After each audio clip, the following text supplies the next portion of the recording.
ನಮಸ್ಕಾರ ಕನ್ನಡ ಮತ್ತೊಂದು ವ್ಲಾಗ್ಗೆ ಸುಸ್ವಾಗತ. ಬೆಳಗ್ಗೆನೆ ಎಕ್ಸರ್ಸೈಸು ಸ್ವಲ್ಪ ವರ್ಕೌಟ್ ಮಾಡಿ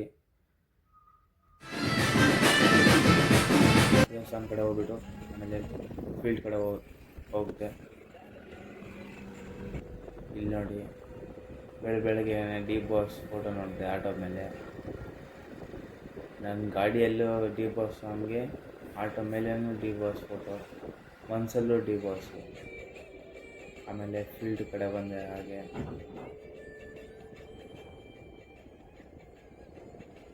ಆಮೇಲೆ ನನ್ನ ಗಾಡಿ ನಿಲ್ಲಿಸಿ ಹೆಡ್ಫೋನ್ಸ್ ತೊಗೊಂಡು ವಾಕಿಂಗ್ ಸ್ಟಾರ್ಟ್ ಮಾಡೋಕ್ಕಂತ ಬಂದೆ. ಸಖತ್ತಾಗಿತ್ತು ವೆದರು. ಆಮೇಲೆ ಇಲ್ಲಿ ಯು ಡಿ ಬಾಸ್ ಸಾಂಗ್ ಕೇಳ್ತಾ ಇತ್ತು. ಆಮೇಲೆ ವಾಕಿಂಗ್ ಎಲ್ಲ ಮುಗಿಸಿ ಗಾಡಿ ಕಡೆ ಬಂದು ಗಾಡಿ ಸ್ಟಾರ್ಟ್ ಮಾಡಿದೆ.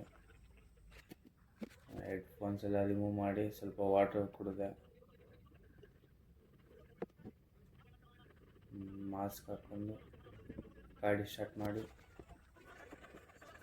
ಮನೆ ಕಡೆ ಬಂದೆ ಗೈಸ್. ಆಮೇಲೆ ರೆಡಿ ಆಗಿಬಿಟ್ಟು ನಮ್ಮ ಸಿಸ್ಟರ್ ನೋಡೋಕೆ ಬಂದೆ. ನಾನು ಫುಲ್ಲು ಭಯ ಆಗ್ತಾಯಿದೆ. 2 ನಿಮಿಷ ಲೇಟಾಗಿ ಬಂದಿದ್ದೀನಿ. ಈಗ ಸಿಕ್ಕಾಪಟ್ಟೆ ಭಯ ಎಲ್ಲಿಂದ.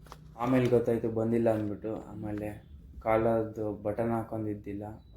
ಆ್ಯಕ್ಚುಲಿ ಹಾಕೊಳಲ್ಲ, ಅದೇ ನಮ್ಮ ತಂಗಿ ನೋಡೋಕೆ ಬಂದಾಗ ಹಾಕೊತೀನಿ, ಅದೊಂದು ರೆಸ್ಪೆಕ್ಟು. ಅಂದಿಂದ ಇವಾಗ ನಮ್ಮ ತಂಗಿನ ಡ್ರಾಪ್ ಮಾಡಿಬಿಟ್ಟು ಯಾವುದೋ ಒಂದು ಗಿಫ್ಟ್ ಕೊಟ್ಟಿದ್ದಾರೆ. ನೋಡೋಣ, ಮನೆಗೆ ಹೋಗ್ಬಿಟ್ಟು ಓಪನ್ ಮಾಡೋಣ. ಬನ್ನಿ ಗಾಯ್ಸ್, ಇವಾಗ ನೋಡೋಣ ಏನಿದೆ ಅಂತ.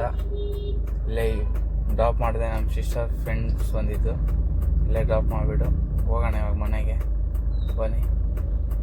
ಇನ್ನೂ ಟಿಫನ್ ಇಲ್ಲ, ಏನಿಲ್ಲ.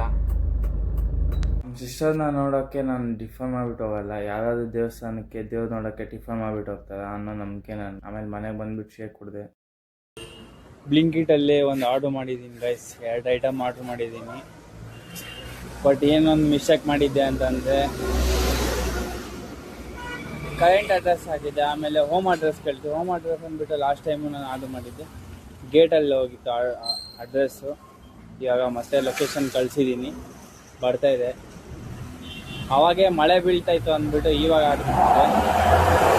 ಬರುತ್ತೆ, ಓಪನ್ ಮಾಡ್ತೀನಿ, ನೋಡೋಣ. ಇಲ್ಲಿ ನಮ್ಮ ದೊಡ್ಡಮ್ಮ ಬಟ್ಟೆ ತೊಗೊಂಬಂದಿದ್ದು, ಹಾಗೆ ಅವರು ತೋರಿಸಿ ನಾನು ರೂಮ್ ಕಡೆ ಬಂದೆ. ಮತ್ತೆ